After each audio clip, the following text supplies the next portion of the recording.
السلام عليكم ورحمة الله وبركاته. الحمد لله وبه نستعين. أشهد أن لا إله إلا الله وحده لا شريك له، وأشهد أن سيدنا محمدا عبده ورسوله، ونصلي ونسلم على هذا النبي الكريم سيد المرسلين وعلى آله وصحبه أجمعين. أما بعد، أيها المؤمنون اتقوا الله، أوصيكم وإياي بتقوى الله، فقد فاز المتقون. Muslimin dan muslimat, mudah-mudahan dirahmati Allah Subhanahu wa taala. Di dalam sebuah hadis riwayat daripada Jabir radhiyallahu anhu, kata dia, kana Rasulullah sallallahu alaihi wasallam idza khataba ihmarrat aynahu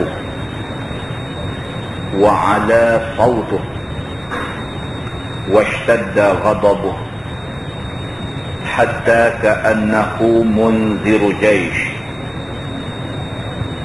yaqulu sabbahakum wa massakum wa yaqulu bu'istu ana was-sa'ata kahataini wa yaqrinu baina usbu'aihi as-sabbabah wal-wusta wa yaqul amma ba'd fa inna khairal hadithi kitabullah wa khairal hadi hadi Muhammadin sallallahu alaihi wasallam wa syarrul umuri muhdatsatuha wa kullu bid'atin dhalalah thumma yaqul ana awla bikulli mu'min min nafsih man taraka malan fali ahlihi wa man taraka daynan aw daya'an fa ilayya wa alayya, atau kama qala, hadis sahih riwayat Imam Muslim. Seorang sahabat yang bernama Jabir radhiyallahu anhu berkata, Nabi sallallahu alaihi wasallam apabila memberi khutbah, merah kedua biji mata dia, suaranya sangat tinggi dan bersangatan, nampak kemarahan, sehingga kan Nabi sallallahu alaihi wasallam dilihat seperti seorang ketua tentera yang memberi arahan kepada tentera-tenteranya. Ini cerita hadisnya begitu. Seorang sahabat yang bernama Jabir, dia cerita tentang hal keadaan Nabi sewaktu Nabi bagi khutbah. Nabi SAW bila dia bangkit berdiri bagi khutbah, dia cukup serius. Nabi SAW bila dia bangkit berdiri bagi khutbah, keadaan Nabi cukup serius. Seriusnya Nabi ni sampai dia kata ihmarrat aynahu, mata nampak merah menyala. Wa ala sawtuh, suara Nabi cukup deras. Washtadda ghadabuh, suara Nabi macam orang marah yang bersangatan marah. Hatta ka'annahu munziru jaysh, sehingga kan orang tengok Nabi sewaktu Nabi bagi khutbah ni macam satu ketua tentera duk bagi arahan kepada tentera dia. Ini keadaan Nabi sewaktu khutbah. Di antara isi khutbah Nabi, Nabi kata sabbahakum wa massakum. Nabi kata berpagi-pagi dan berpetang-petanglah kamu, hal keadaan kamu mesti dalam keadaan macam musuh nak serang. Maksudnya kena sentiasa prepare. Orang Islam mesti dalam keadaan sentiasa bersiap sedia. Pagi ke, petang ke, apa ke, orang Islam mesti dalam keadaan bersedia. Kalau ditakdirkan apa-apa jadi pun, orang Islam bersedia. Nabi kata, sabbahakum wa matsakum. Berpagi-pagi dan berpetang-petang kamu mesti dalam keadaan bersiap siaga, bersedia untuk menghadapi musuh. Nabi kata, bu'ithu ana was-sa'ata kahataini wa yaqrinu baina usbu'aihi as-sabbabah wal wusta. Nabi kata, bila aku dibangkitkan jadi nabi, antara bangkit aku jadi nabi dengan kiamat, Nabi kata kahataini. Nabi tunjuk dua jari, Nabi tunjuk rapat. Kahataini, macam dua jari ini. Jari apa? Yang pertama as-sababah, jari telunjuk. Yang kedua wal wusta, dan jari tengah, jari hantu. Nabi tunjuk dua macam tu. Bila aku dibangkitkan jadi nabi, kiamat macam ni punya dekat. Nabi kata, bila aku jadi nabi, maknanya anytime kiamat boleh jadi. Itu maksud dia. Wa yaqulu, kemudian Nabi kata, amma ba'd fa inna khairal hadits kitabullah. Nabi kata, apa pun nak jadi, kiamat ke, nak jadi perang ke, musuh nak serang ke, apa sekalipun, fa inna khairal hadits kitabullah. Sebaik-baik perkara itu ialah kitab Allah, Quran. Zaman Nabi dulu ke, zaman sahabat ke, zaman pemerintahan kerajaan Umayyah ke, zaman kerajaan Abbasiyah ke, zaman kita lah ni ke, zaman anak cucu kita esok ke, bila pun, fa inna khairal hadits kitabullah. Quran paling baik, Nabi kata. Quran dia relevan bila-bila masa pun. Zaman Nabi dulu pun kalau baca ayat Quran 6,000 ayat lebih tu semua relevan. Sampai zaman kita duk baca lah ni pun ayat Quran relevan. Kalau ditakdirkan lagi 1000 tahun lagi baru nak kiamat pun Quran relevan. Begitu. Wa khairal hadi hadiyu Muhammadin sallallahu alaihi wasallam. Dan Nabi kata sebaik-baik petunjuk adalah petunjuk Nabi sallallahu alaihi wasallam. Daripada zaman Nabi ada dulu, apa Nabi kata, itulah sebaik-baik petunjuk. Sampai zaman kita lah, kalau benda tu daripada hadis Nabi, itulah sebaik-baik petunjuk. Sampai zaman anak cucu kita esok pun, apa yang Nabi kata, itu adalah sebaik-baik petunjuk. Wa syarrul umur muhdatsatuha. Nabi kata, dan ingat, sejahat-jahat benda, benda yang paling jahat, benda yang paling buruk, benda yang paling tak elok, ialah benda yang diada-adakan dalam agama. Benda yang Allah tak suruh, benda yang Nabi tak suruh, orang tidak buat, dan orang kata, mereka buat ni agama suruh. Ini benda paling buruk, Nabi kata. Bahkan Nabi kata, wa kullu bid'atin dalalah. Dan setiap benda yang bid'ah, yang bukan suruhan Nabi, hampa pergi buat, hampa kata Nabi suruh buat, semua ni sesat. Nabi kata, tak betul. Summa yaqul, kemudian Nabi kata, ana aula bikulli mu'minin min nafsi. Nabi kata, apa hal pun, apa jadi pun, dalam apa keadaan pun, aku, Nabi kata, Nabi SAW lebih aula, lebih utama dijaga daripada nyawa kamu sendiri. Nabi kata, dalam apa keadaan sekalipun, hampa kena jaga apa yang Nabi kata, hampa kena jaga Nabi. Begitu. Man taraka malan fali ahli. Nabi kata, siapa yang mati tinggal harta, harta itu untuk keluarga dia. Wa man taraka dainan au daya'an fa ilayya wa alayya. Tapi siapa yang mati ada tinggal hutang, ataupun ada tinggal keluarga yang di bawah tanggungan, yang susah, tak ada benda nak makan, fa ilayya wa alayya. Nabi kata, maka itu kepada aku, dan menjadi tanggungjawab aku menjaga mereka ni. Maksudnya ialah Nabi SAW kata, manusia kalau mati, harta yang dia tinggal pesaka anak-anak dia. Tapi kalau ada orang mati semasa Nabi memerintah negeri, kalau ada orang mati dan dia tinggal anak-anak ramai, tak ada benda nak buat makan anak-anak, itu tanggungjawab pemerintah, tanggungjawab Nabi yang memerintah negeri. Muslimin dan muslimat yang dirahmati Allah sekalian, hadis itu hadis sahih riwayat Imam Muslim. Daripada hadis ni dapat kita faham. Yang pertama, Nabi SAW, dia bila dia bagi satu-satu nasihat, dia serius. Nabi SAW, dia kalau bagi satu-satu nasihat, bagi satu-satu pengajaran, bagi satu-satu pesan kepada umat dia, Nabi satu orang manusia yang serius. Nabi tak main-main. Yang kedua, daripada hadis ni dapat kita faham bahawa Nabi SAW pesan dekat orang Islam, biar orang Islam ni sentiasa dalam keadaan prepare, bersedia. Apa nak jadi pun orang Islam dalam keadaan bersedia. Dan orang Islam tidak boleh duduk dalam keadaan leka dan lupa.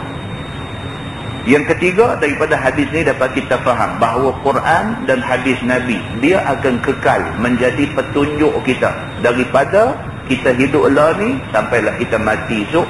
Quran dan hadis Nabi adalah satu-satunya petunjuk kepada kita semua. Di dalam sepotong ayat Quran, ayat 153 surah Al-An'am, Allah berfirman, A'udzubillahi minasyaitanirrajim. Wa anna hadza sirati mustaqimah fattabi'uhu wa la tattabi'us subula fatafarraqa bikum an sabilihi. Sadaqallahul azim. Maksudnya Allah berfirman, wa anna hadza sirati mustaqimah. Dan sesungguhnya Islam ini adalah jalan aku yang maha lurus. Wa anna hadza maknanya Islam. Dan sesungguhnya Islam ni sirati mustaqimah. Ini jalan aku. Tuhan kata, jalan aku mustaqimah, yang lurus. Kalau kamu sudah duduk di atas agama Islam, jangan lepas dah Islam ni. Kamu duduk terus atas agama Islam yang berpaksikan Quran dan hadis Nabi. Kamu duduk atas jalan ni lurus. Dia tak akan kona masuk parit. Tak ada. Fattabi'uhu, maka hendaklah kamu ikut jalan Islam yang lurus ini. Wala tattabi'us subula, dan jangan sekali-kali kamu ikut jalan-jalan lain. Kita dah ikut dah jalan Quran, kita dah ikut dah jalan hadis Nabi. Ada orang mai duk ajak kita simpang kiri, simpang kanan, nak ajak ikut jalan-jalan baru, jalan-jalan yang pelik-pelik, jangan ikut. Kita tetap ikut jalan Islam. Fatafarraqa bikum an sabilih. Allah kata, kalau kamu ikut aja jalan lain daripada jalan Islam, kamu berpecah daripada jalan aku. Muslimin dan muslimat yang dirahmati Allah sekalian, ambil ingat benda ni. Bila-bila pun, masa yang macam mana sekalipun, keadaan yang bagaimana sekalipun, kita stick dengan Quran dan hadis Nabi. Macam tu. Di dalam sebuah hadis riwayat daripada Abi Hurairah radhiyallahu anhu, kata Abu Hurairah, lamma nazalat ala Rasulillah sallallahu alaihi wasallam, lillahi ma fis samawati wa ma fil ardh, wa in tubdu ma fi anfusikum aw tukhfuhu yuhasibkum bihi Allah. Ishtadda dhalika ala ashabi Rasulillah sallallahu alaihi wasallam. Nabi di dalam ayat ni, Abu Hurairah radhiyallahu anhu kata, bila Allah buat turun ayat ni ayat kita selalu dengar, lillahi ma fis samawati wa ma fil ard wa in tubdu ma fi anfusikum aw tukhfuhu yuhasibkum bihi Allah. Apa makna ayat tu? Tuhan kata, bagi Allah lah apa yang ada di langit dan di bumi. Lillahi ma fis samawati wa ma fil ard. Semua ada di langit, bulan, bintang, segala planet, semua ada di atas angkasa no. Dengan semua benda ada di atas muka bumi ni, daripada manusia, binatang, pokok-pokok, minyak, petrol dan sebagainya, semua emas, perak ada di atas muka bumi ni, semua lillah, hak Allah punya. Semua ni hak Allah punya. Tuhan kata, wa in tubdu ma fi anfusikum aw tukhfuhu yuhasibukum bihi Allah. Hak ni yang sahabat takut. Tuhan kata, dan sekiranya kamu tunjuk apa yang ada dalam diri kamu, ataupun kamu sembunyi apa yang ada dalam hati kamu, yuhasibukum bihi Allah, Tuhan akan hisap semua tu di akhirat itu. Benda hak kita tunjuk terang-terang, kita pergi pukul orang, tak ada sebab. Kita tunjuk terang-terang, kita pergi buat orang, Tuhan akan hisap amalan yang kita buat. Tak ada pasal hampir tumbuk orang, tak ada pasal hampir buat naya orang, tak ada pasal hang. Semua ni Tuhan akan hisab di hari akhirat itu. Hak tu tak apa.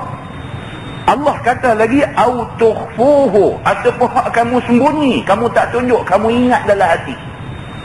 Tengok satu orang aku benci dia ni, tengok satu orang dia ni berlakon, tengok satu orang aku meluat dia ni, tengok satu orang, hak ni kita sembunyi, orang tak tahu. Yuhasibukum bihillah, Tuhan kata tetap akan dihisab oleh Allah.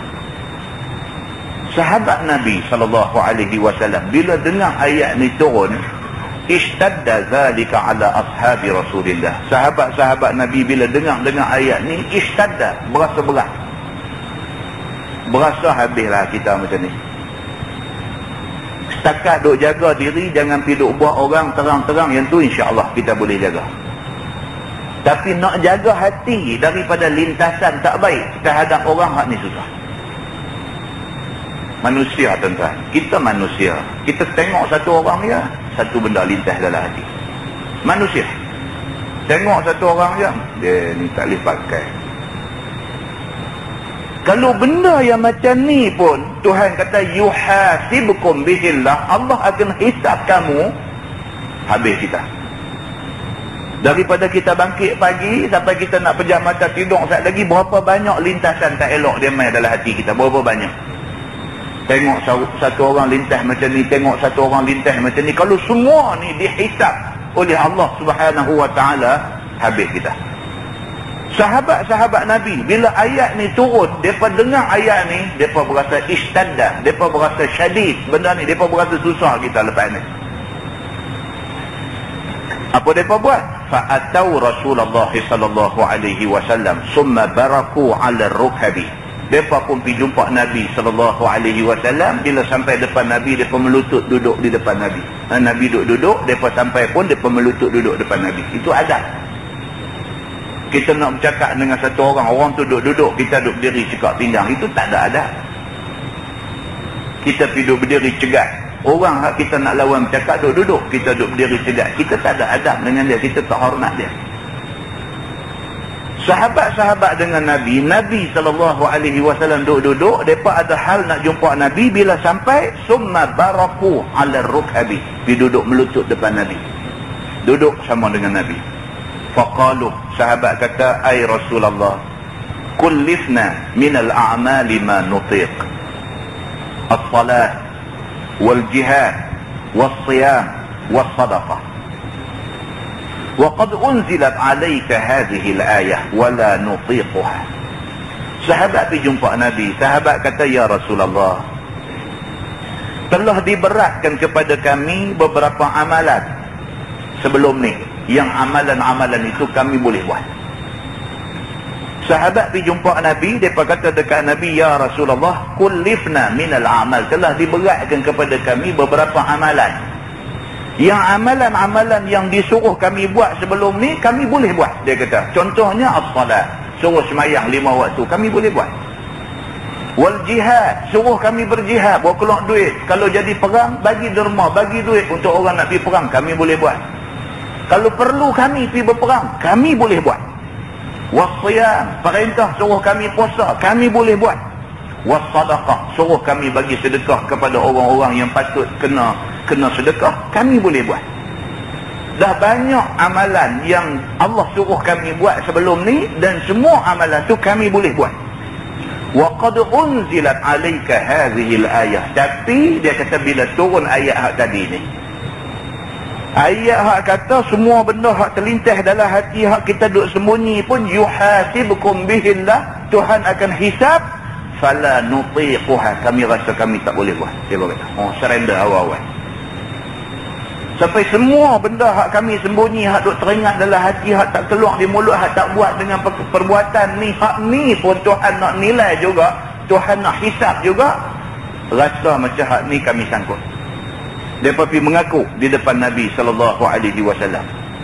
Faqala Rasulullah SAW, Nabi kata dekat mereka, aturiduna an taqulu kama qala ahlul kitabaini min qablikum, sami'na wa asayna. Nabi kata, adakah kamu semua nak jadi macam Yahudi dan Nasrani yang sudah pun terima 2 kitab sebelum ni? Yahudi sudah terima kitab Taurat, Nasrani sudah terima kitab Injil. Tetapi Yahudi dan Nasrani yang terima Taurat, terima Injil ni, mereka kata sami'na wa asaina. Kami dengar apa Taurat kata, kami dengar apa Injil kata, wa asaina, tapi kami tak mau ikut. Nabi kata, hampa pun nak jadi macam mereka ni? Hampa dengar apa yang Quran kata, kemudian hampa nak tolak Quran? Adakah hampa nak jadi macam dua golongan ni, Yahudi dan Nasrani ni? Bal qulu, Nabi kata jangan macam tu. Sebaliknya hendaklah kamu semua kata sami'na wa ata'na ghufranaka rabbana wa ilaikal masir.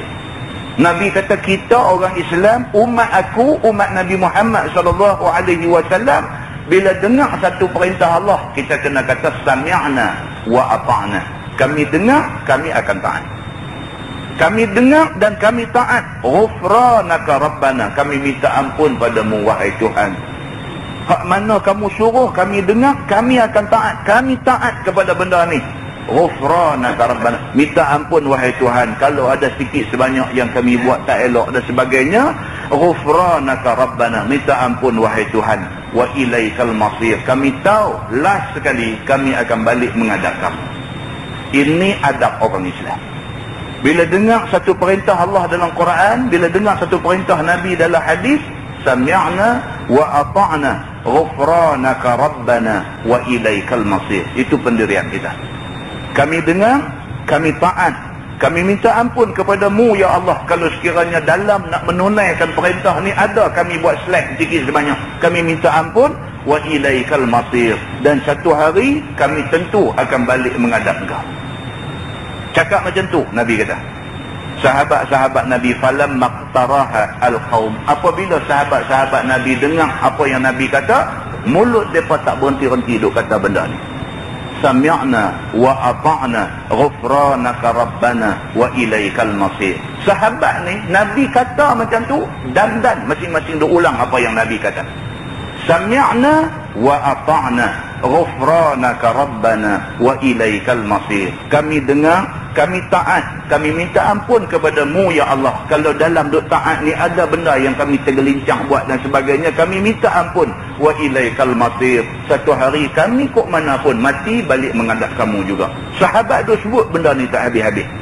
Kemudian Allah Subhanahu wa taala buat turun pula satu ayat. Allah berfirman, amanar rasulu bima unzila ilaihi min rabbih wal mu'minun kullun amana billahi wa malaikatihi wa kutubihi wa rusulihi la nufarriqu baina ahadin min rusulihi wa qalu sami'na wa ata'na ghufranaka rabbana wa ilaikal masir. Tuhan turun pula ayat ni. Allah Subhanahu wa taala berfirman dalam ayat ni, amanar rasul, telah beriman Rasul, bima unzila ilaihi min rabbih, dengan apa yang Allah buat turun kepada dia. Yang kata Nabi Muhammad ni, Allah buat turun ayat apa pun dekat dia, dia beriman semua. Bukan sahaja Rasul, wal mu'minun, orang yang beriman pun sama. Apa juga Quran turun mai, mereka beriman semua sekali. Ini orang yang betul-betul beriman. Kullun amana billahi wa malaikatihi wa kutubihi wa rusulihi, semua sekali. Baik Nabi, baik orang-orang Islam yang beriman, semua sekali mereka beriman dengan Allah, dengan malaikat, dengan kitab-kitab dan juga dengan rasul-rasul. La nufarriqu baina ahadin min rusulih, mereka tak bezakan di antara satu rasul dengan satu rasul yang lain. Daripada Nabi Adam alaihi salam sampai Nabi Muhammad sallallahu alaihi wasallam, semua rasul bawa agama yang sama. Agama mentauhidkan Allah, agama Islam. Bukan kata Nabi Isa bawa agama lain, bukan kata Nabi Musa bawa agama lain. Semua bawa agama satu, agama mentauhidkan Allah. Nak ajak orang kata Allah ni esa, Allah ni satu, tidak ada dua, tidak ada banyak. Semua Nabi buat kerja yang sama. Orang yang beriman mengaku semua Nabi adalah rasul-rasul belaka. Wa qalu sami'na wa ata'na ghufranaka rabbana wa ilaikal masir. Tuhan endorse benda ni. Tuhan kata orang-orang Islam, orang-orang yang beriman, mereka akan kata sami'na wa ata'na ghufranaka rabbana wa ilaikal masir. Hak sahabat pakat duk kata tadi ni, Allah sebut lagi sekali dalam Quran. Allah kata ini memang betul-betul orang yang beriman. Allah endorse mereka ni. Falamma fa'alu dhalik, lepas daripada sahabat-sahabat Nabi terima ayat ni, mereka buat apa yang Allah kata. Fa'anzalallahu azza wa jalla, baru Allah buat turun satu ayat lagi. Allah kata la yukallifullahu nafsan illa wus'aha. Allah kata sekali-kali Allah tidak akan beratkan seseorang itu melainkan sekadar kemampuan dia. Islam, agama yang Allah buat turun mai perintah, memang orang boleh buat. Allah tidak akan turun satu perintah dalam Islam ni, perintah yang orang tak boleh buat. Allah tak akan buat turun satu perintah yang orang tak boleh buat. Sebaliknya yang kata Islam ni, kalau Allah buat turun, memang benda tu orang boleh buat punya kerja. Suruh semayang 5 waktu, boleh buat.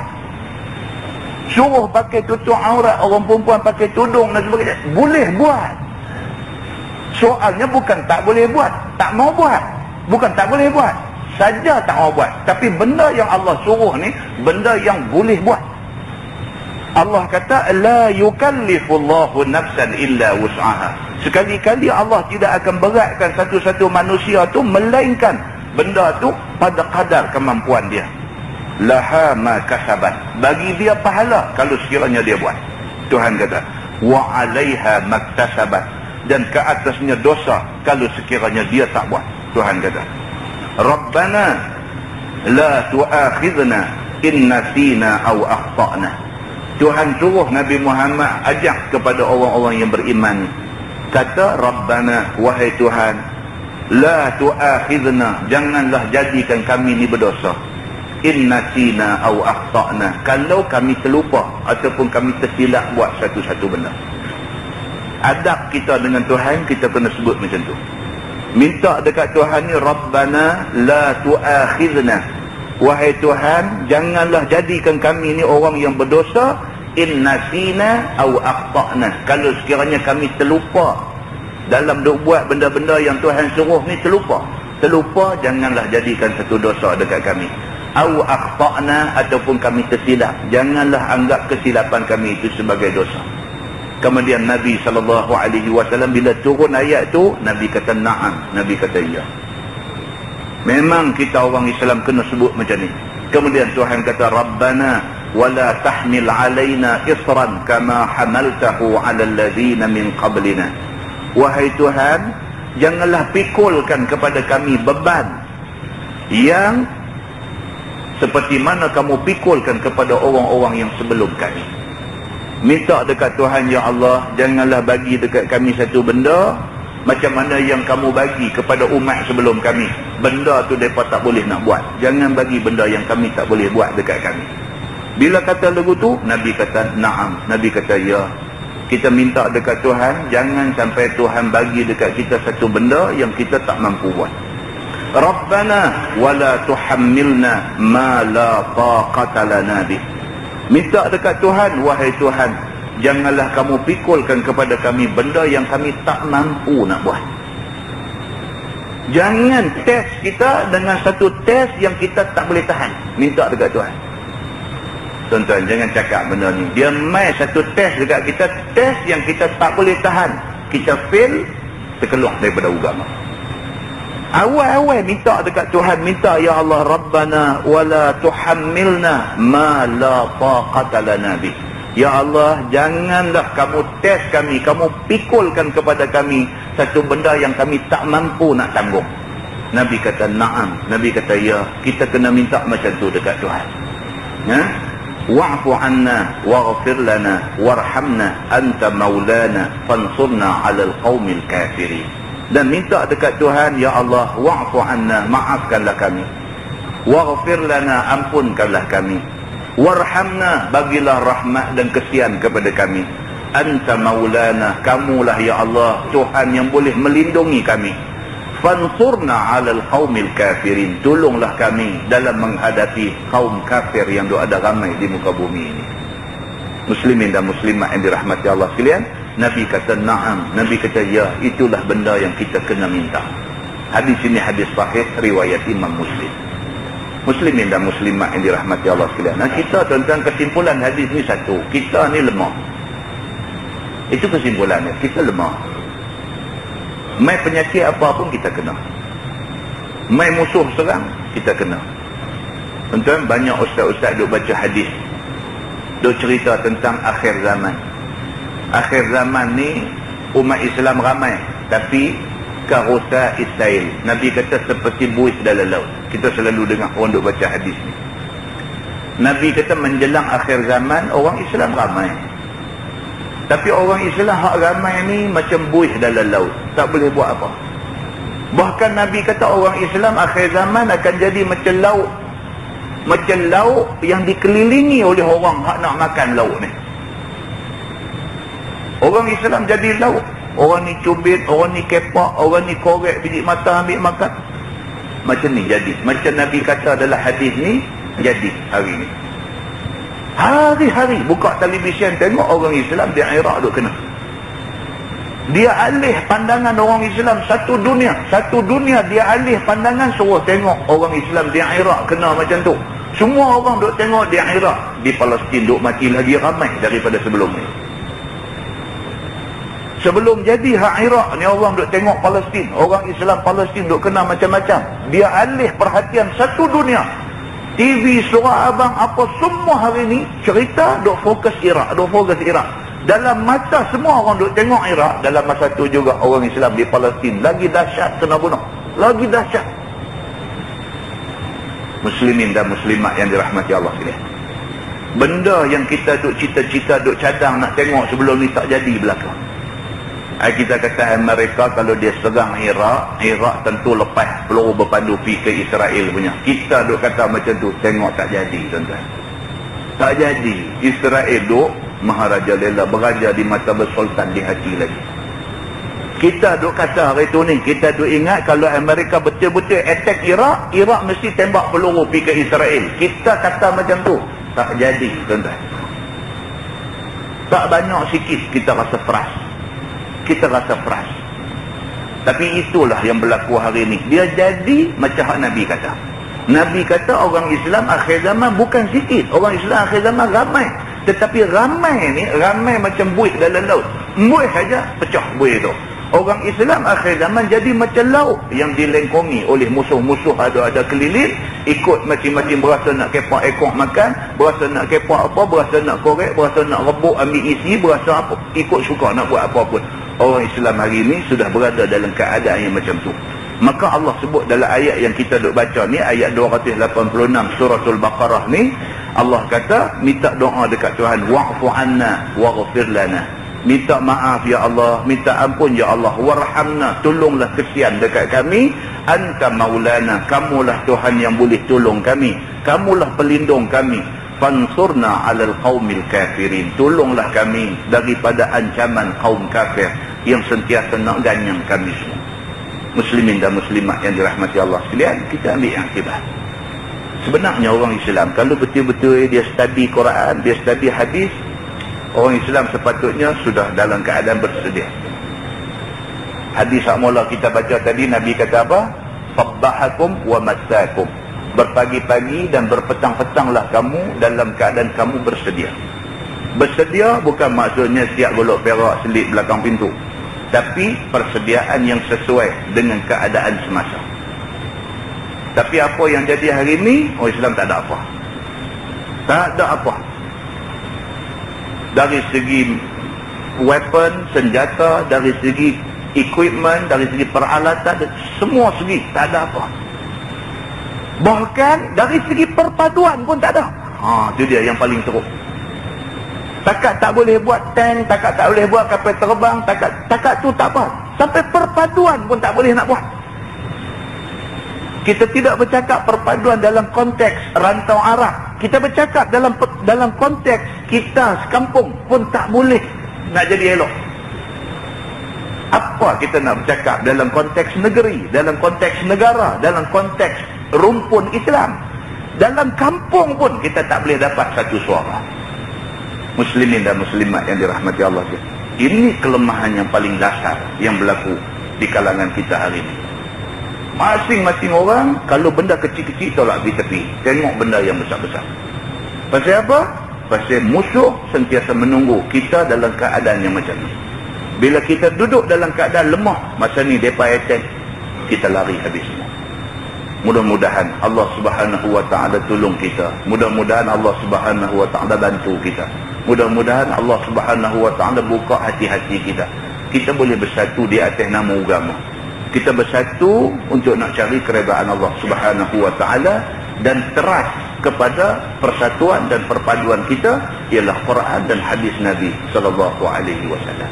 Mudah-mudahan mukadimah itu memberi manfaat kepada kita semua, insya-Allah. Kita menggunakan Bahrul Mazi jilid 16. Muka surat 214. Bab ma jaa fi syiddati fil amal. Kita dah baca sekerat dah.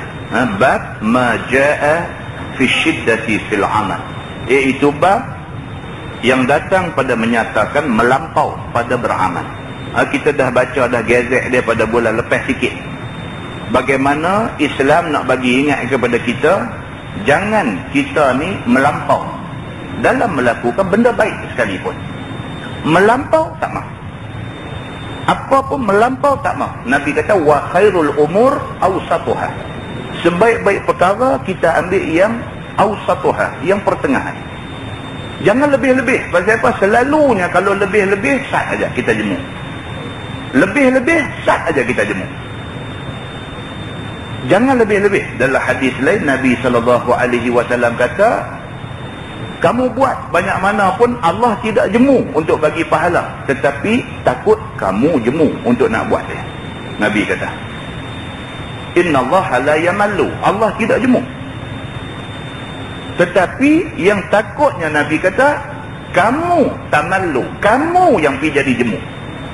Tuhan tak ada masalah kalau kita semayang tungging terbalik 50 tahun kita buat macam tu, 50 tahun Tuhan akan bagi pahala dekat kita. Takut kok kita aja. Kita kadang nak buat 50 tahun, baru 5 minggu kita dah stop dah. Pasal apa? Pasal kita sudah jemu. Pasal kita sudah jemu. Takut yang ni. Jadi Islam mai dekat kita, dia bagi tahu dekat kita, jangan kita ni keterlampauan dalam melakukan satu-satu benda. Jangan melampau. Takut kau sekali lagi kita jemu, kita tinggal terus agama kita. Muka surat 215. Tuan-tuan tengok hadis tu. Kita sambung, dia kata hadis yang dikeluarkan oleh Imam At-Tirmizi an Abi Juhaifah radhiyallahu anhu qala akha Rasulullah sallallahu alaihi wasallam baina Salman wa baina Abi Darda. Diriwayatkan daripada seorang sahabat Nabi sallallahu alaihi wasallam, nama dia Abi Juhaifah radhiyallahu anhu.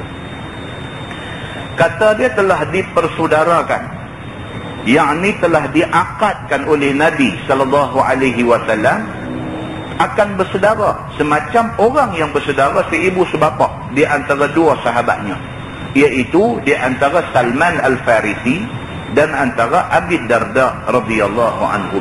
Ni dua ni sahabat Nabi yang cukup terkenal, dan mereka ni ada meriwayatkan hadis Nabi.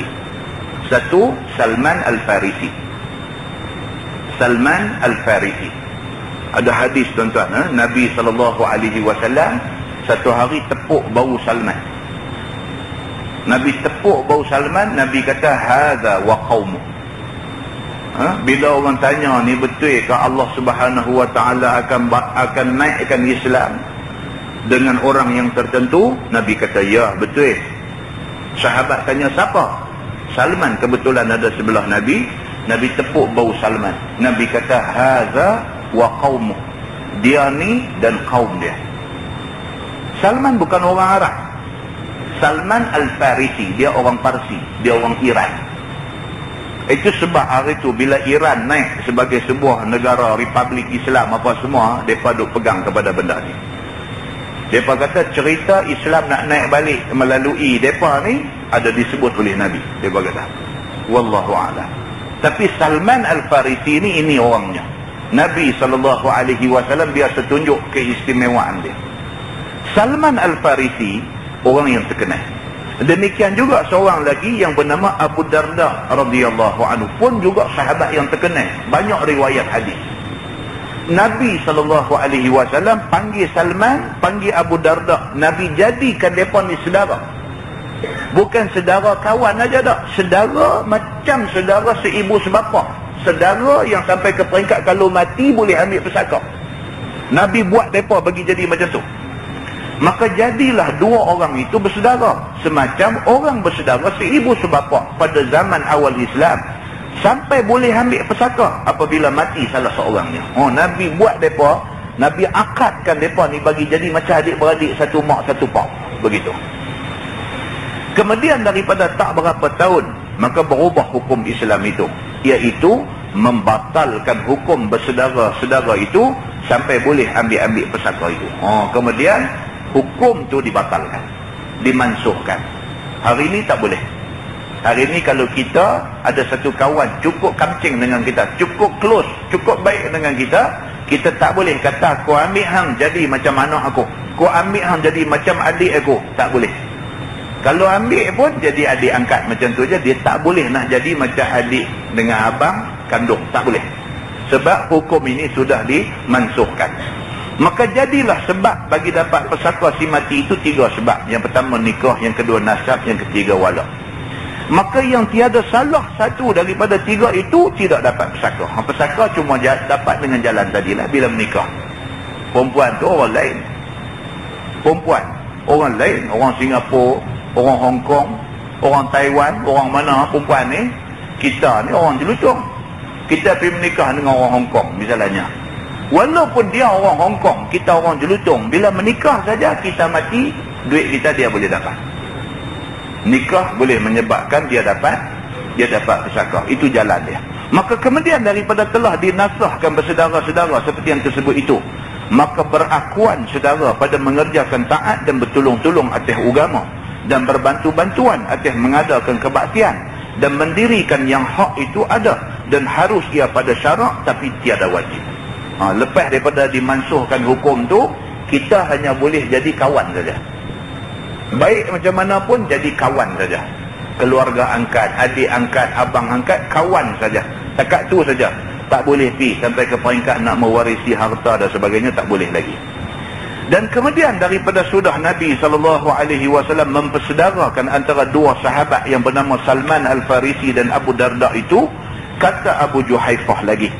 Kata dia, fazara Salman Abu Darda fara'a Ummad Darda mutabazzilatan faqala ma sya'nuki mutabazzilah qalat inna akhaka Abu Darda laysa lahu hajatun fid dunya.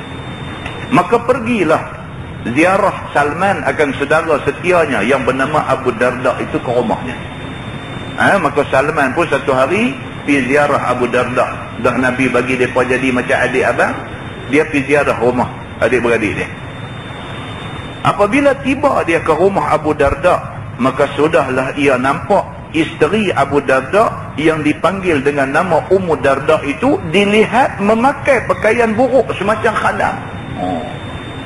Maka Salman pergi rumah Abu Darda. Sampai-sampai di rumah, tengok bini Abu Darda ni pakai baju ni macam orang gaji, pakai baju macam khadam, macam duk kerja lap lantai aja, tak macam bini orang. Begitu. Padahal perempuan-perempuan yang bersuami itu tidak beradat memakai semacam khadam. Dia kata padahal dalam masyarakat Arab masa tu, orang perempuan kalau dah kahwin, dia mesti ada sikit pasang badan sikit. Dia mesti mami jarum sikit. Dia mesti ada sikit. Nampak macam dia ni sudah ada suami, pakaian dia pun sudah lain macam, gelang pun sudah ada 4-5 orang korang-korang. Dia sudah nampak macam tu. Tapi Ummu Darda tak jadi macam tu. Dah menikah tapi duk nampak dia ni kemasan, nampak dia kusut, nampak dia kusam, apa daripada sebutlah ni. Nampak dia ni tak merlap. Macam tu. Bahkan memakai ia dengan pakaian apa ada yang elok-eloknya. Kerana memakai elok itu menyukakan hati suami apabila dilihat yang demikian itu. Sepatutnya isteri dia kena pakai mau pasang badan sikit untuk suami. Sepatutnya isteri dia mau ada steady sikit untuk suami. Suami balik tengok, merelak nampak. Dia mau macam tu sepatutnya. Tiba-tiba dilihat oleh Salman isteri Abu Darda demikian itu. Dia tengok-tengok isteri Abu Darda ni apa ni? Nampak lekeh sangat. Pakaian macam orang kecewa begitu. Nampak? Maka ia pun lalu menegurnya. Kata Salman, kenapa engkau wahai Ummu Darda memakai seperti khadam? Dia kata, apa kena dengan hang ni duk pakai macam ni? Bagilah nampak okey sikit. Tidakkah boleh kamu pakai cuci dan bersih dan yang bagus? Tak bolehkah pakai bagi bersih, bagi nampak okey sikit? Tak bolehkah? Tidakkah ada kepadamu pakaian yang bagus-bagus, yang lain daripada pakaian buruk dan pakaian yang kusut-kusut ni? Hang tak ada baju baru kan? Dia kata. Pakai baju kala pun turun habis semua dah. Nampak satu macam. Pakailah bagi elok sikit. Salman pergi tegur isteri Abu Darda. Begitu. Dia macam pergi tegur Kak Ipang dia lah. Pasal mereka ni dah disudarakan oleh Nabi. Dia kira macam tegur Kak Ipang lah. Tak ada apa-apa lah. Pergi cakap elok-elok macam tu. Bila didengar oleh Ummu Darda akan kata Salman demikian itu, lalu dijawabnya. Kata Ummu Darda, apalah gunanya aku pakai bersegak-segak? Perempuan ni sudah jawab macam tu. Dia kata, apalah satu faedah aku nak pakai elok-elok? Bukankah gunanya bersegak-segak itu supaya suami mau hampir dan mau bersuka-suka dengan isteri? Dia kata, orang perempuan ni pakai cantik untuk apa? Dia kata, orang perempuan pakai cantik bukan untuk pergi tunjuk dekat lelaki orang lain. Orang perempuan pakai cantik bukan nak pergi tayang di tempat kerja. Orang perempuan dalam Islam pakai cantik untuk suami sendiri. Dia kata, dan bercakap dan bercumbu-cumbuan antara dua lelaki isteri, dan tidur sama-sama dua lelaki isteri. Sedangkan sesungguhnya saudara kamu Abu Darda, laki aku ni, tidak ada baginya hajat pada dunia dan nikmat kesedapan. Bini dia kata, no point aku pakai elok-elok. Laki aku Abu Darda ni, kawan hang ni, Abu Darda ni lah ni tinggal seredak, dia tak peduli kat aku lah ni. Dia kata, kalau aku pakai elok pun tak ada guna. Dia tengok aku pun macam tak lalu nak makan. Dia tengok aku pun, aku pakai elok-elok buat apa? Dia tak ada apa dah dengan aku. Dia tak mau dah dunia-dunia ni semua. Dia tak mau dah. Dia duk kira dia dengan agama dia, dengan akhirat dia, dengan semayang dia, dengan baca Quran dia, dengan cerita-cerita macam tu. Aku ni dia tak mau dah. Dia kira aku ni dunia ya. Ni apa yang jadi dekat laki aku, kawan hang, saudara hang ni. Dia kata, dia pun nak buang geram lah. Nak cerita dia kata lagu ni. Maka suka berbuat amal ibadah, berdamping diri kepada Tuhan, dan menuntut bekal akhirat semata-mata. Ni Abu Darda laki aku ni, Abu Darda yang dah jadi saudara hang, dia ni hala kebuat pahala, dia memang dapat kat dia. Aku pun dia tak tengok dah lah ni, dia kata. Maka apakala suami tidak berhajat kepada isteri dan tidak berhajat kepada dunia, maka apalah guna aku bersegak-segak seperti semacam isteri orang-orang lain. Baiklah aku pakai seperti mana yang engkau lihatlah ni. Dia kata, aku pakai elok pun tak ada guna, aku pakai lagu ni pun cukup lah. Dia kata, laki aku tak peduli kat aku. Dia kata, dia jadi macam tu. Baik, sambung hadis tu.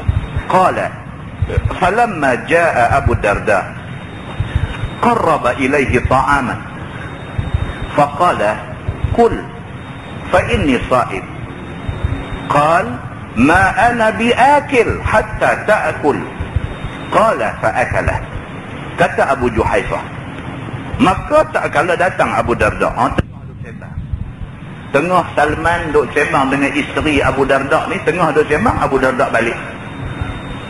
Maka tak kala balik Abu Darda, dari luar sudahlah didapatnya saudaranya ada di rumah. Dia sampai-sampai tengok, dia kata Salman saudara dia yang Nabi saudarakan dengan dia ni duk ada di rumah.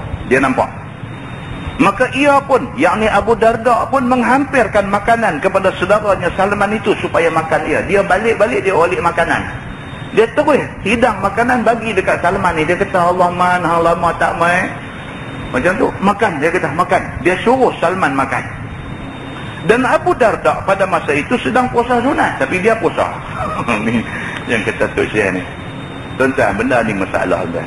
Saya pergi Kuala Lumpur hari Sabtu Ahad, pergi Kuala Lumpur. Keluar lepas jemaah, hari jemaah keluar nak pergi Kuala Lumpur. Singgah sembahyang maghrib dekat tol Bukit Beruntung.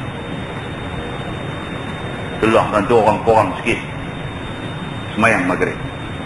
Satu orang duk jadi imam. Saya sampai lebih kurang pukul 7.45. Satu orang duk jadi imam, pakai jubah apa semua, serban apa, ekong, ada dua belakang. Ada dua orang makmum duk ikut dia. Kita pun macam parking kereta apa semua. Masa duk habis ayat semayang, duk dengar dia baca Yasin, tuan-tuan. Imam ni duk baca Yasin. Lepas baca Fatihah, surah yang dia baca tu Yasin. Dia duk dengar, hai kasar juga dia ni main Yasin ni. Kan? Ya. Bukan dia nak ambil 5 ayat. Bukan dia nak ambil 10 ayat. Dia nak rangkau pergi sampai separuh daripada Yasin untuk satu rakaat. Saya dengar macam tu, saya kata ponggah, aku nak pergi jauh lagi. Kita nak pergi semayang lain, tak boleh. Pasal satu jemaah dah duduk jalan, kita tak boleh form satu jemaah lain. Kita kena bagi habis jemaah tu dulu. Nak tunggu dia habis dengan tak semayang ni tak betul. Nak pergi masuk semayang dengan dia, kita berimamkan satu jahil. Nampak? Ni Abu Darda punya geng lah ni. Abu Darda ni bukan kata orang jahat, orang tak bagus. Dia sahabat Nabi, dia orang bagus. Cuma dia tersilap bang ni. Ini kesilapan dia. Tak boleh kita nanti tengok macam mana Nabi buat pembetulan kepada kesilapan dia. Tapi ni jumpa Syekh ni memang Syekh Yasin ni. Saya pun duk ingat macam mana. Kita sampai 7.45. Kan? Dia dah duduk rakaat kedua dah lah. Dia dah habis setengah dah Yasin. Tak apalah. Saya kata ke anak-anak saya, kita kena ikut dia lah. Kita kebir. Allahu Akbar semayang. Makmum dia ada 2 orang sebelum ni, kita masuk sudah jadi ramai. 2 orang makmum ada sebelum kita masuk tu, salah seorang tengok-tengok sudah rokok. Allahu Akbar, dia rokok, dia mufarakah daripada imam lah. Dia dah mufarakah daripada imam. Yalah, tak apalah. Dia pun perderai apa semua sampai dia bagi salam, dia keluar dulu. Kita tunggulah sampai habis. Sudah dia habis semayang ni, makmum hak seorang hak mufarakah ni, sambil keluar duk pakai kasut duk bunyi di luar tu. Satu biol punya imam duk ada, dia kata, dia duk bunyi macam tu. Suara ni memang bunyi suara kau belah jelutong punya geng juga. Dia pergi bunyi sambil duk pakai kasut. Dia kata, satu biol punya imam, dia kata, orang nak pergi jauh, hang duk pergi bubur Yasin, dia duk kukang di belakang. Allahu Akbar. Kita semayang pun sudah kacau dah.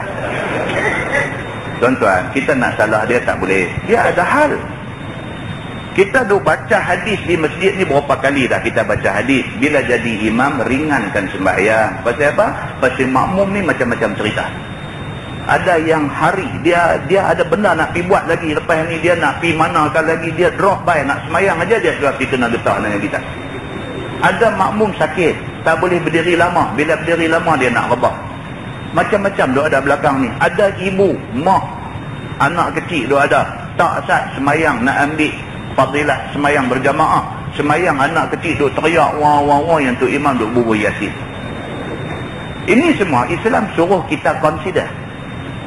Islam suruh kita consider. Tapi ada orang dia tak tengok benda ni. Dia duk tengok mau bagi. Dia ingat benda ni dia steady. Dia tak tahu hak dia buat ni silap dari segi agama. Kita ikut juga dia semayang. Yang sampai habis dia pergi salam apa semua, dia duk hantar wirid pula. Dia tak bangkit daripada sejadah imam tu, dia punya duk wirid. Tuan-tuan, surau Lebuh Raya ni tempat musafir semayang. Surau tu kecil, surau tol Bukit Beruntung ni kecil. Bila dia dah occupy tempat imam tu, tinggal satu saf saja belakang untuk orang semayang. Kereta duk main berhenti lagi. Orang nak semayang tak boleh, betul dia ada wirid tengah tu. Kita nak kata apa tu? Kita nak kata apa? Kita nak tegur dia, jadi pasal. Kan? Dia kata apa? Hang sakit hati ke? Aku hafal Yasin, hang tak hafal, hang marah ke aku? Kacau pula. Kita pun bila tengok orang macam ni, kita mau duk ingat macam-macam juga. Jangan saat lagi jadi masalah leceh.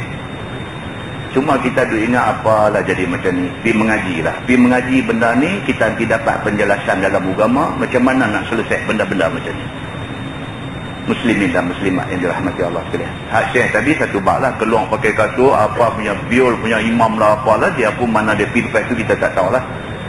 Benda ni jadi satu fitnah kerana dia ni lah. Benda ni lah yang kita duk baca lah ni, benda ni. Jangan kita ni sampai pergi satu peringkat, sampai pergi jadi tak cerdik. Abu Darda ni, dia semangat lah, dia nak buat seberapa banyak yang boleh. Dia duk dengar kita korang amalan, kita kena memperbanyakkan amalan. Dalam nak memperbanyakkan amalan tu dia over sikit. Dia ada over sikit. Bila dia over, efek dia, kesan dia pada isteri dia. Isteri sudah jadi satu orang yang rasa macam dia tak ada guna dah jadi isteri kawan ni. Dia tak peduli kat aku langsung. Isteri Abu Darda dah kata aku ni tak ada guna lah, aku pakai elok ke apa kan, dia tak ada masa untuk aku. Isteri dah sampai ke peringkat rasa macam tu. Ini yang duk jadi. Baik, bila Abu Darda balik main nampak Salman, dia pun seronok. Salman main rumah dia, makanan dia bawa balik, dia terus hidang. Dia kata dekat Salman, dia kata makan, aku puasa. Dia kata hang makan. Dia kata. Bila sudah diangkatnya makanan itu kepada saudaranya Salman itu, maka ia pun suruh Salman makan. Kata dia, makanlah engkau wahai Salman. Maka Salman pun hampir ia kepada makanan itu serta diajaknya Abu Darda makan sekali. Salman ni bila dah Abu Darda hidang makan, suruh dia makan, dia kata dekat Abu Darda, dia kata mai makan sekali. Maka sahut Abu Darda, makanlah kamu, sesungguhnya aku ada puasa sunat pada hari ini. Dia kata tak apa hang makan, tak apa makan, aku seronok hang mai, hang makanlah. Aku hari ni puasa. Dia kata, tuan-tuan, kalau kita pergi rumah orang, dia buat keluar main apa, hidang makan apa semua, suruh kita makan, dia lebu duduk saja. Kita kata awak tak makan sekali. Dia kata saya puasa. Boleh telan tak tuan-tuan? Kita boleh telan tak? Kita pergi rumah dia, dia hidang makanan lauk satu meja dengan ikan bakar dengan apa semua bubuh nak jamu kita, dia punya besar hati kat kita. Dia kata makan tak apa. Kita kata mai lah duduk makan sekali. Dia kata saya puasa. Tuan-tuan boleh makan? Tentu dah tak boleh telan. Dia kata pula apalah, biol punya tuan rumah pula kita kata, hang dah tahu dah aku nak main hari ni, hang dah masak apa semua, puasa sunat. Hang ra'i aku tetamu ni wajib. Hang puasa sunat, janganlah puasa hari ni. Hari ni sehari tak puasa takkan nak jadi satu masalah. Kan? Jadi kepada Abu Darda ni, dia suruh Salman makan, Salman ajak dia kata tak, aku puasa sunat. Dia kata. Bila didengar oleh Salman akan kata Abu Darda yang demikian itu, maka sudahlah ia tak mau makan seorang diri saja. Nampak? Takkan dia nak makan? Tuan rumah pun puasa. Dia pun tak mau makan. Lalu kata Salman, wahai Abu Darda, aku tak mau makan, melainkan kamu makan sama. Dia pun kata dekat Abu Darda, dia kata lah macam ni, aku tak makanlah. Kalau hang puasa, aku tak makan. Kalau hang nak suruh aku makan juga makanan di rumah hang kena makan dengan aku. Kerana aku datang ke rumah kamu, tiba-tiba kamu suruh aku makan seorang diri saja. Yang sepatutnya kamu ajak aku makan sama-sama akan makan makanan kamu ini. Dia kata mana boleh, aku mai rumah hang puasa, hang nak suruh aku makan seorang. Ini satu benda yang tak mungkin aku boleh buat. Aku tak mau makan kalau hang tak makan. Dia kata. Maka jikalau tidak kamu makan, tidak pula aku mau makan. Cerita dia macam tu. Nak suruh aku makan, hang buka puasa makan dengan aku. Kalau tidak, kita dua-dua tu tak makan.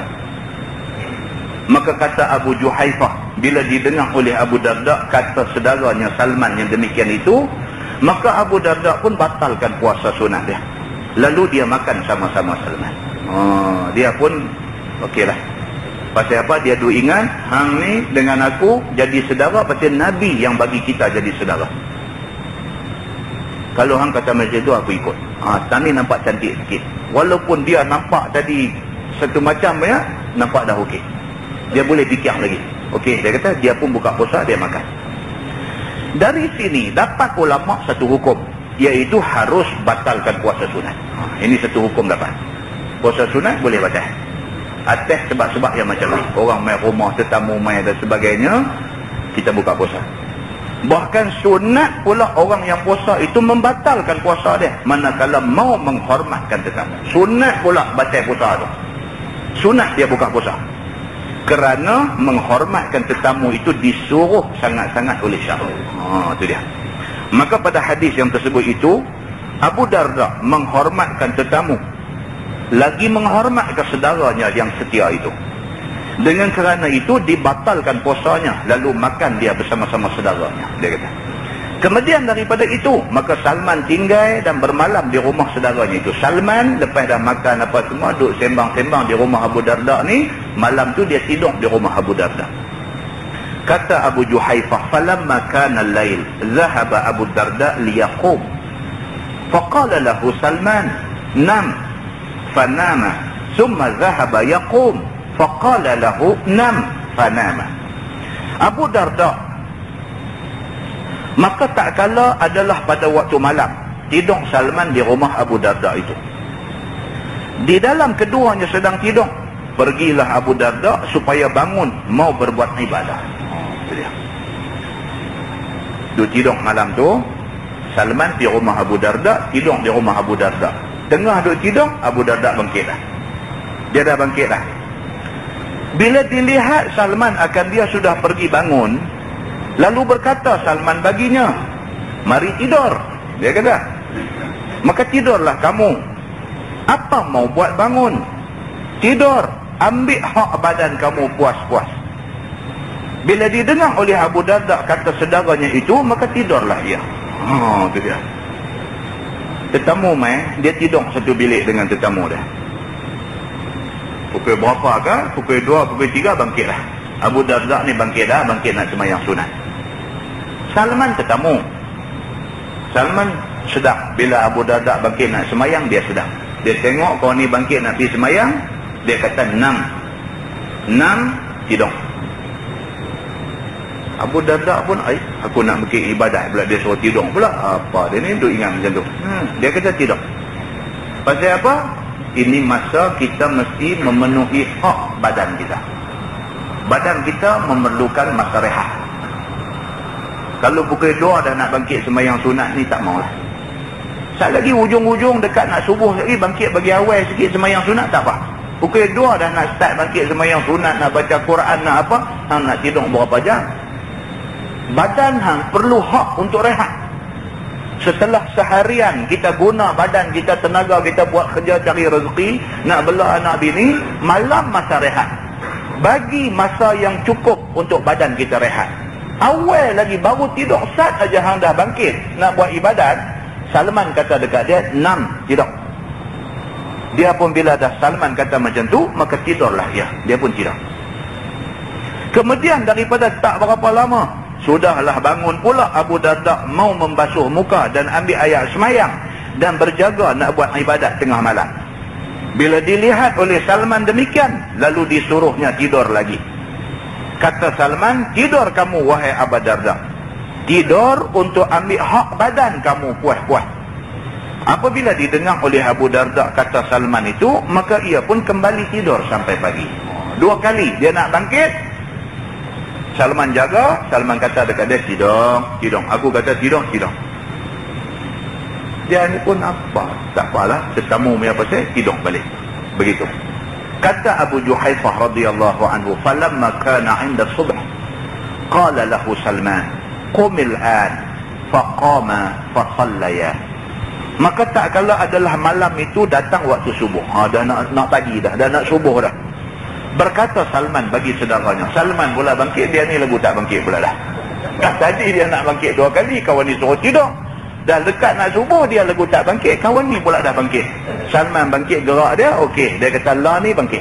Dia kata, bangkitlah kamu wahai saudaraku Abu Darda. Bangunlah engkau sekarang. Kita sama-sama sempurnakan barang yang difardukan Allah ke atas kita. Maka bangunlah keduanya, basuh muka, ambil ayat semayang, lalu semayang keduanya akan semayang fardu dan semayang sunat. Belum masuk lagi waktu subuh, bangkit dan buat semayang tahajud apa lebih kurang. Lepas tu masuk waktu semayang subuh, qabliyah subuh, lepas tu baru semayang subuh. Begitu. Apakala sudah keduanya sembahyang, maka Salman pun mula bagi nasihat kepada saudaranya. Kuliah subuh lah. Bila dah habis sembahyang subuh, Assalamualaikum warahmatullahi, Assalamualaikum warahmatullahi, Salman beralih menghadap dekat Abu Darda, tuan rumah ni, Bismillahirrahmanirrahim, Assalamualaikum, kuliah subuh.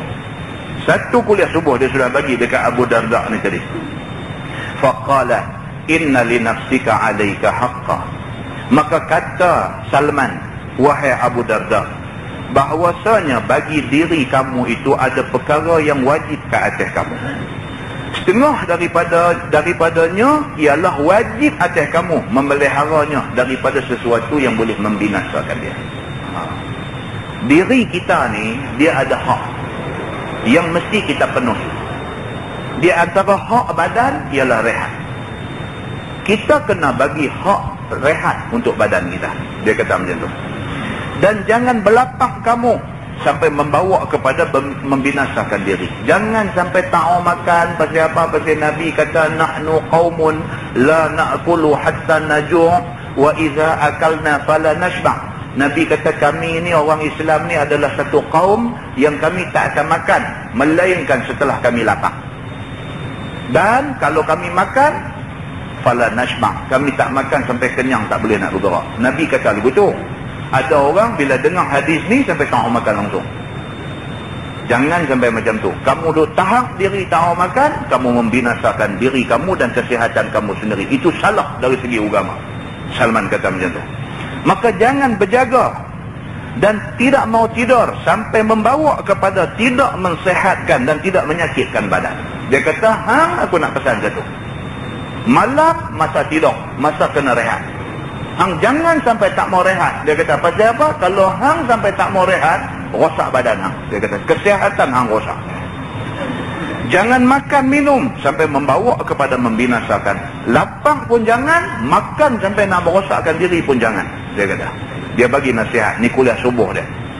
Jangan tidur sampai boleh membinasakan diri dan sebagainya. Dan jangan sampai tidur ni sampai jahanam diri. Sampai tak tidur pun tak boleh. Sampai tidur sampai tak mau bangkit pun tak boleh. Ada orang tuan-tuan, dia kira dia raja tidur.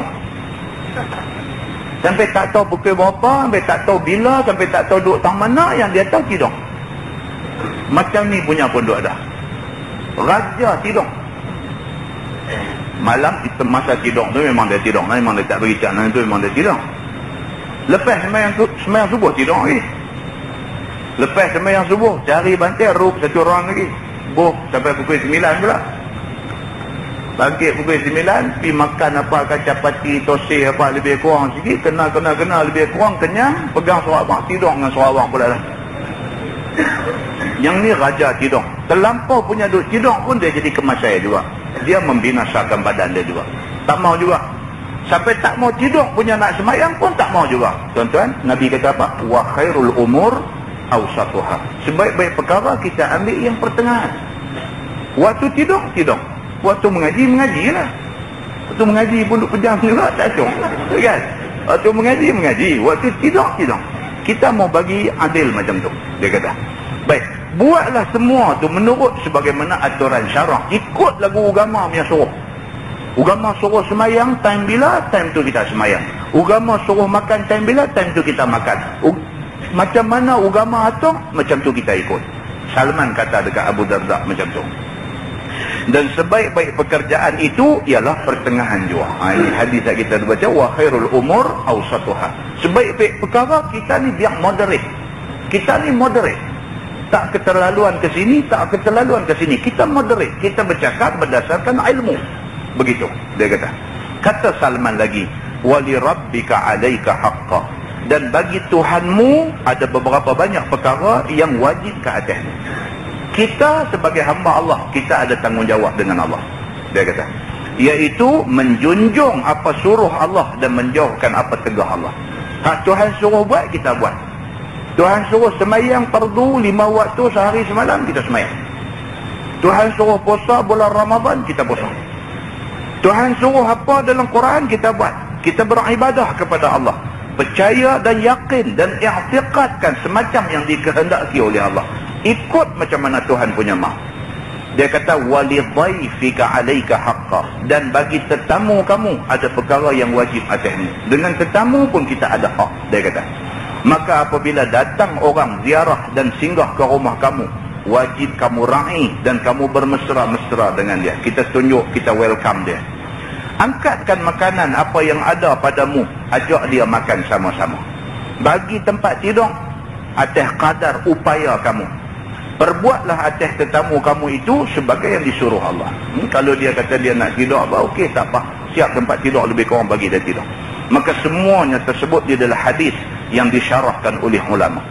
Dan Nabi kata, wa inna li ahlika alaika haqqa, dan bahawasanya bagi isterimu ada beberapa perkara yang wajib ke atasmu. Ni Salman kata dekat Abu Darda, dia kata, Abu Darda, jaga baik-baik. Hang ada isteri, hang perlu jaga keperluan isteri.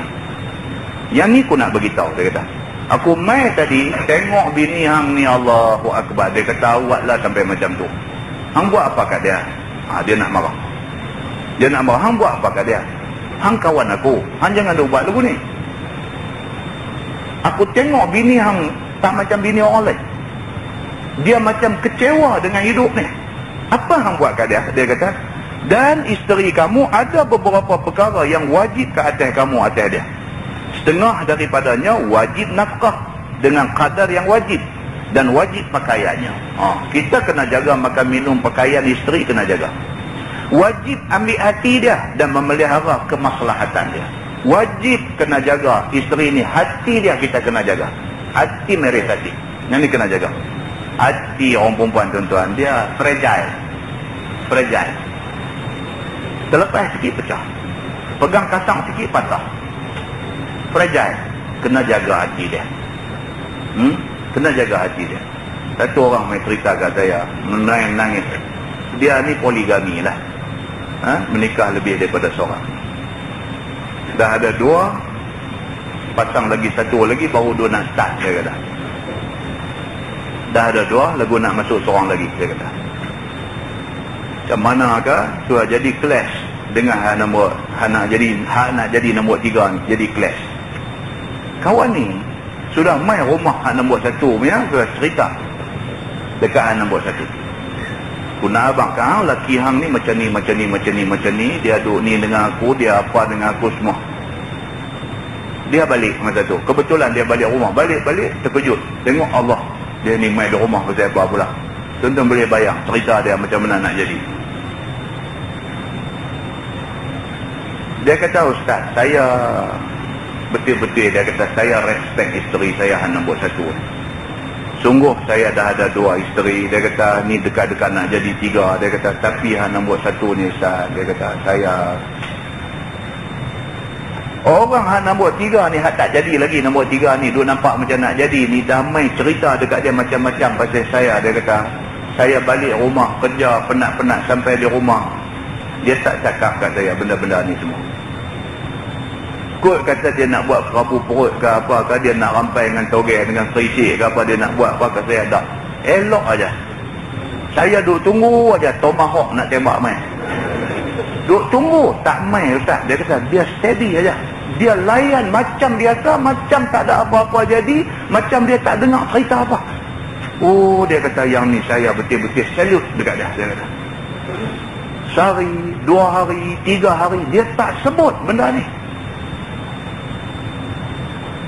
Satu hari tu dia kata, saya balik malam, saya sakit kepala, saya tidur, saya duduk pegang kepala, dia terus pergi ambil minyak angin, dia sapu, dia duduk picit kepala saya. Tak tanya apa, kau nak marah kita kan, nak picit bagi sakit ke apa, tak ada.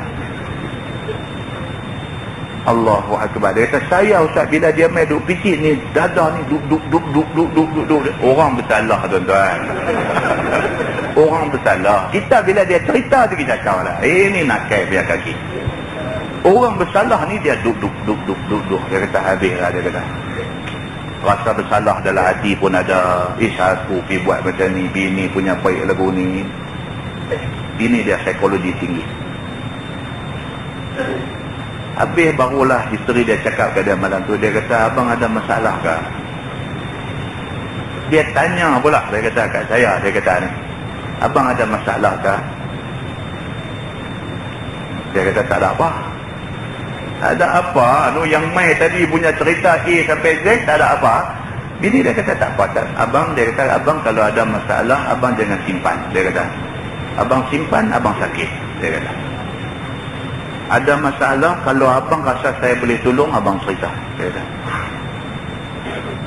Dia kata, Ustaz, saya malu nak abang kau Ustaz. Saya teriak macam budak-budak. Dia kata, saya teriak macam budak-budak. Dia kata, berasa bersalah, berasa saya ni manusia paling jahat dalam dunia. Dia kata, berasa macam tu. Saya teriak macam budak-budak. Baru saya kata dia, apa ni 2-3 hari lepas ni dia ni mai cerita apa ke hang? Dia kata, tak ada apa, dia cerita biasalah. Dia cerita A sampai Z. A sampai Z mana ada lepas Z lah. Habis cerita. Dia cerita A sampai Z. Dia kata, habis dia ni kata, habis Ustaz, saya nak kata apa? Saya cuma kata dia minta maaf lah. Dia kata tak ada. Abang, dia kata mana ada manusia atas muka bumi ni tak buat silap?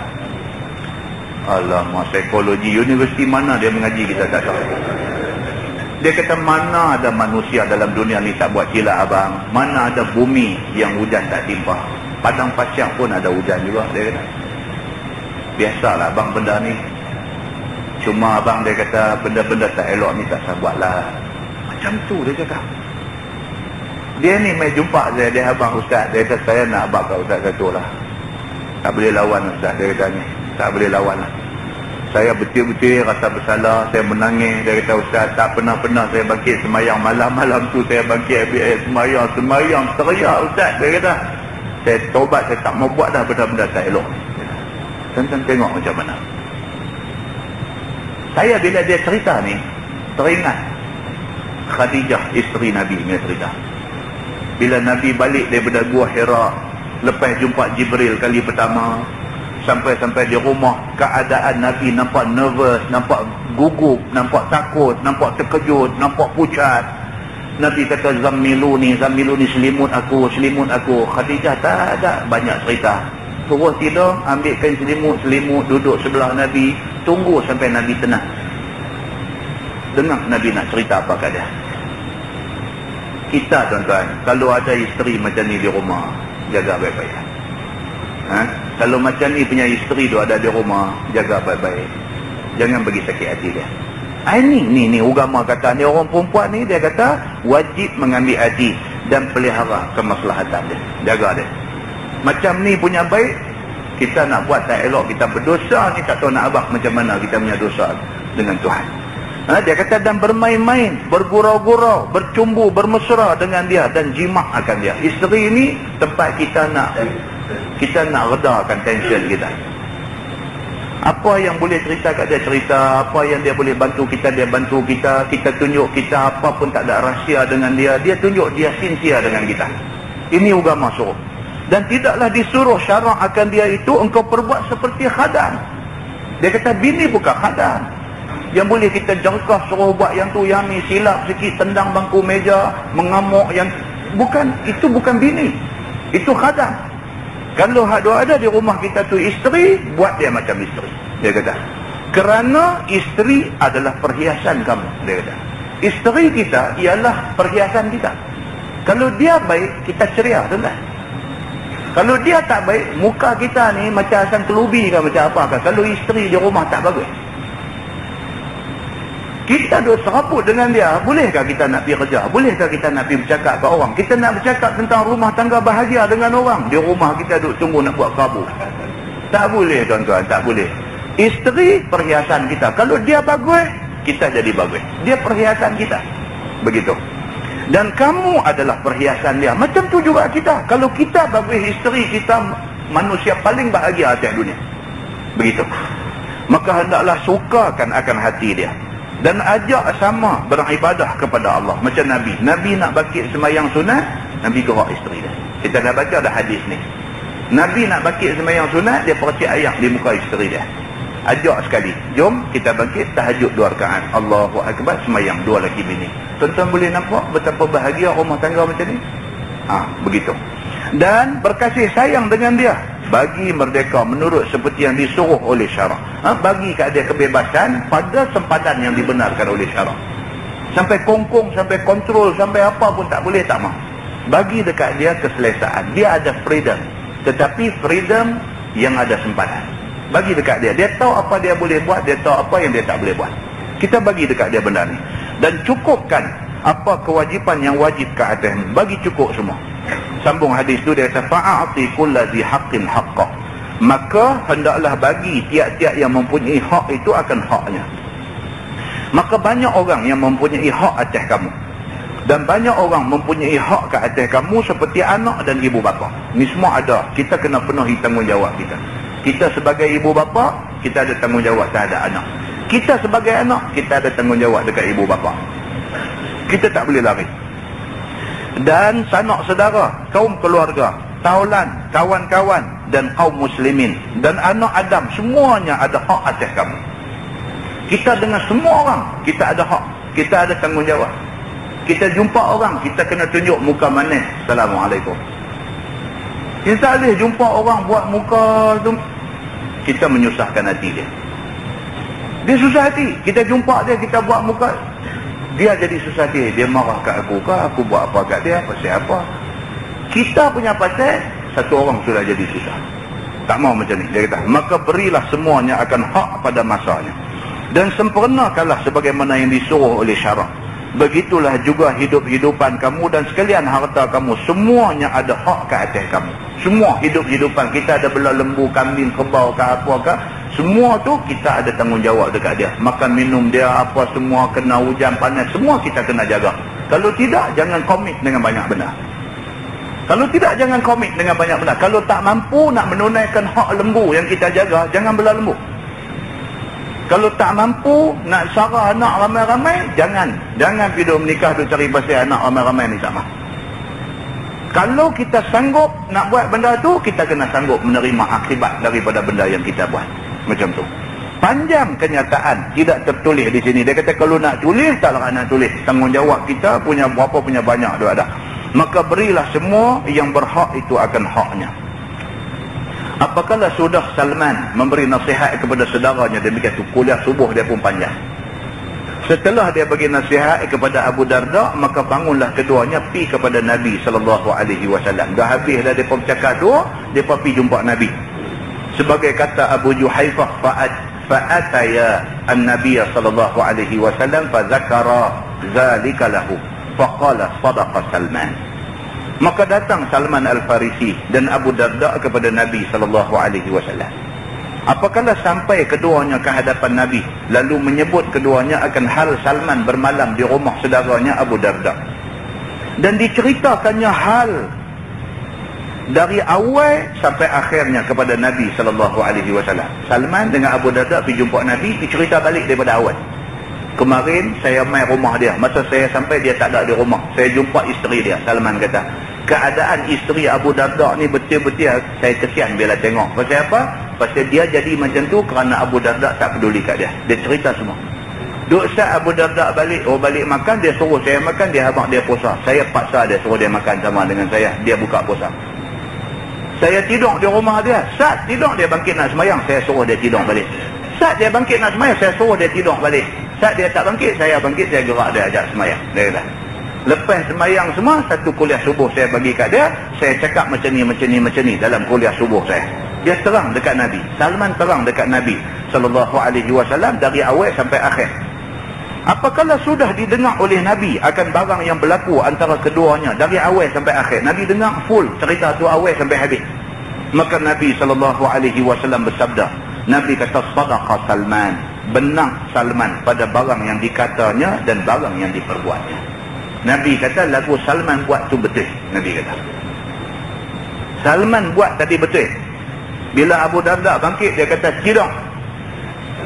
Kawan ni bangkit nak semayang, yang dia pergi larang suruh tidur tu. Sekali kita dengar kata, apalah orang nak buat ibadat pergi halang, berdosa masuk neraka. Dah.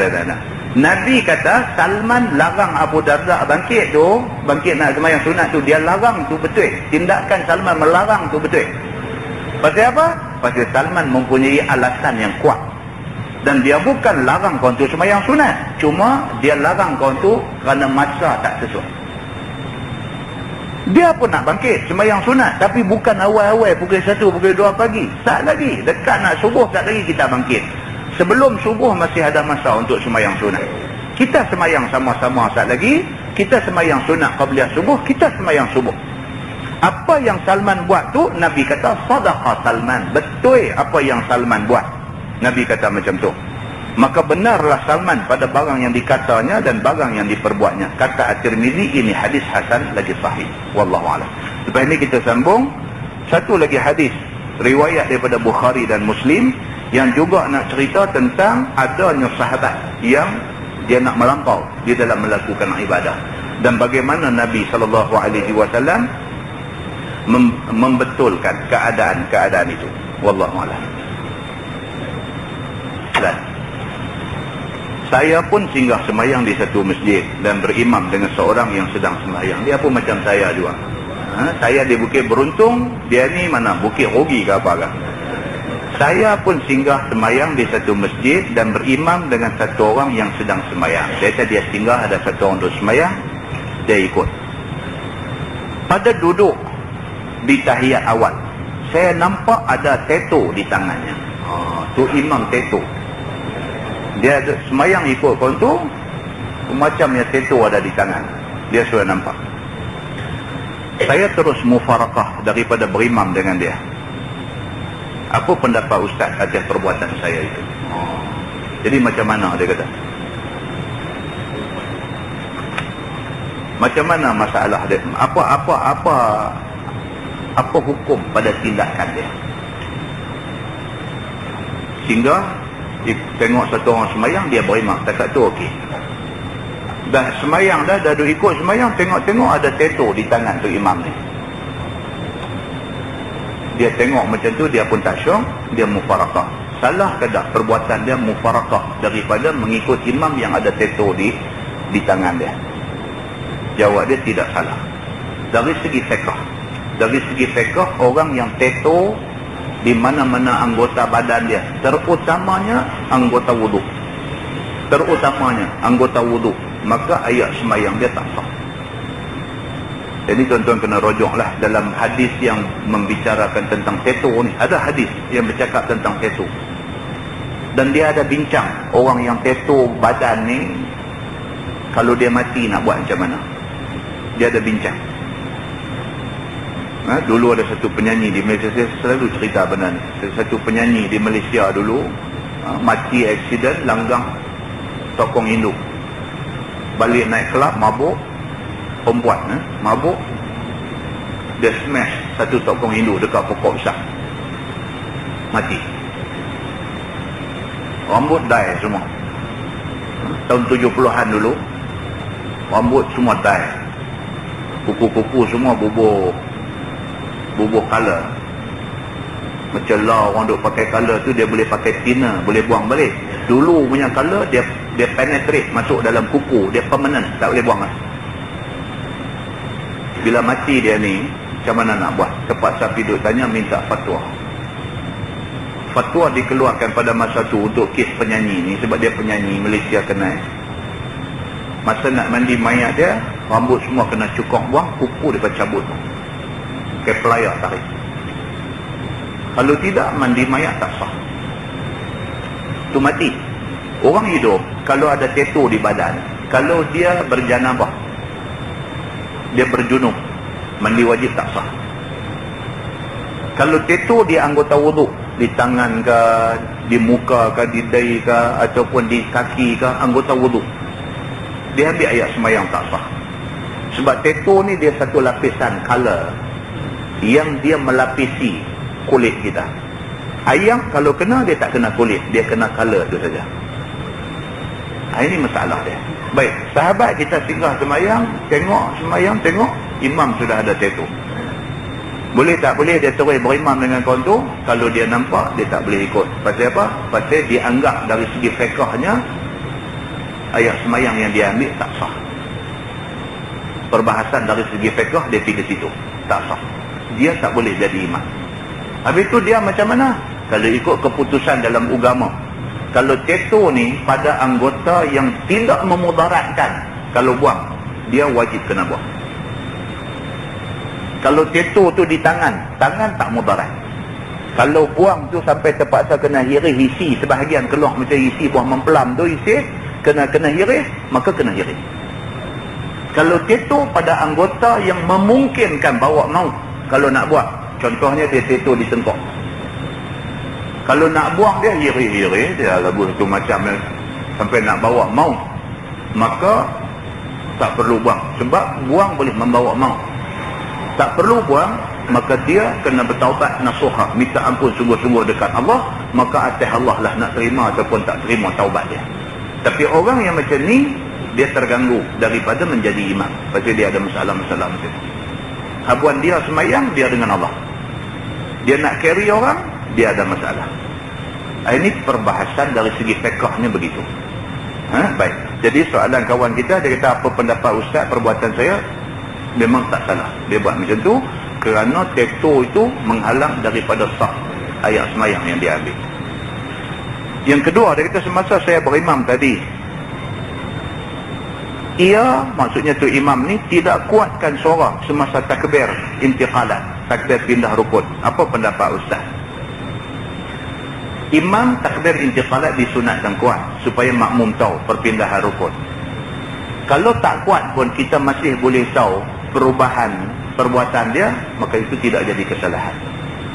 Tujuan kuat tu pun tujuan nak bagi orang tahu. Tapi kalau kita semayang 2 orang, kita duduk sini, orang duduk sebelah kita, makmum seorang duduk sebelah kita, tak payahlah derek macam semayang 10 sah. Tu masjid negara pun tak buat lagu tu. Kalau 2 orang, biasalah Allahu Akbar, Sami'allahu liman hamidah, biasa aja. Ada orang semayang 2 orang pun dia kaya Allahu Akbar, narko 2 orang je kan, makmum sebelah pun duduk seram sejuk. Ini pun benda kita nak kena tahu. Jadi dalam soalan kawan kita tadi, dia kata tu imam ni kalau dia semayang 2 orang, tak perlu kuat lah, takbir intiqalat tak perlu kuat. Tujuan dia nak bagi orang yang ikut tahu, kata dia berpindah rukun. Kalau tanpa cara tu kita boleh tahu, tak perlu. Sama macam kita main masjid, ada seorang duduk semayang, kita nak berimam dengan dia, adakah perlu kita nak cuit dia? Cuit tu tujuan nak inform dia, kata kita nak berimam dengan dia, itu tujuan dia. Dan kalau tuan-tuan buka dalam hadis, tak ada satu pun hadis yang cerita pasal cuit ni, tak ada pun. Kita hari ni aja duk bincang pasal cuit ni, nak cuit sebelum takbir ke, nak cuit selepas takbir ke, apa-apa perbincangan yang tak dibincangkan zaman Nabi dan zaman sahabat-sahabat dan zaman ulama-ulama besar, tak bincang. Kita nak ikut dia, memadai dengan kita main duduk belakang, kita takbir aja Allahu Akbar, dia fahamlah, kata ada orang nak ikut dia, cukup lah. Bincang nak cuit ni, takbir dulu baru cuit ke, cuit dulu baru takbir ke, lepas tu bincang pula nak cuit ni, nak cuit tang mana pula nak bincang. Kawut. Nak cuit tang mana, cuit atas bau saat ni dia ingat kata nak buang kabui ke apakah, nak cuit pinggang kot dia latah, kawut lah. Benda tu orang tak bincang. Tujuan nak bagi tahu, kata kita nak ikut dia, itu saja. Kita pergi duduk belakang dia, Allahu Akbar, dia faham lah. Kata ada orang nak ikut dia untuk semayang berjemaah dengan dia, itu saja. Jadi soalan kawan kita, dia kata imam ni tak kuatkan suara masa takbir intiqalat. Jawapan dia, kalau sekiranya orang ramai dan dia nak bagi orang yang duduk belakang tahu perpindahan rukun dia, dia kuatkan sikit suara dia, sekira-kira orang boleh dengar. Kalau tanpa kuat suara pun orang boleh tahu, dia pindah rukun, memadai dengan suara yang pelan.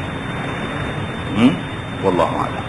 Ini ada satu pengumuman, Syekh Imran Hussein akan bagi satu ceramah, tajuk dia A Muslim Response to the War on Iraq. Ini tajuk bagus. Hari Sabtu 19 April. Hari Sabtu 19 April pukul 8 malam. Tempat dia di Kompleks Masyarakat Penyayang sebelah rumah Gubernur.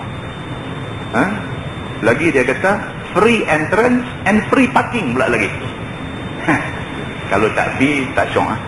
Kalau betul-betul ada masa, elok tuan-tuan pergi dengar ni. Syekh Imran Hussein ni satu orang yang cukup baik dalam memberi ceramah tentang Islam. Kemudian dia kata apa nama Masjid Kapitan Keling, IPCI Masjid Kapitan Keling yang bawa dia mai ke sini. Mudah-mudahan kita dapat lapangkan masa untuk kita. Wallahu a'lam. Kita tangguhkan dengan tasbih kafarah dan suratul Asr. Subhanakallah. Asyhadu an la ilaha illa anta astaghfiruka. Bismillahirrahmanirrahim. Wal 'asr. Innal insana lafii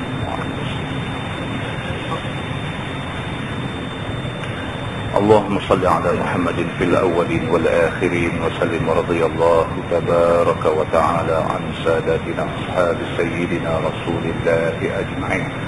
بسم الله الرحمن الرحيم. الحمد لله رب العالمين حمدا يوافي نعمه ويكافئ مزيده. يا ربنا لك الحمد كما ينبغي لجلال وجهك الكريم وعظيم سلطانك. رضينا بالله ربا وبالإسلام دينا وبمحمد نبيا ورسولا. اللهم افتح علينا فتوح العارفين وارزقنا فهم النبيين بجاه خاتم المرسلين. اللهم فقهنا في الدين وعلمنا التأويل واهدنا صراطك المستقيم. اللهم أرنا الحق حقا وارزقنا اتباعه وأرنا الباطل باطلا وارزقنا اجتنابه. اللهم اجعل جمعنا جمعا مرحوما وتفرقنا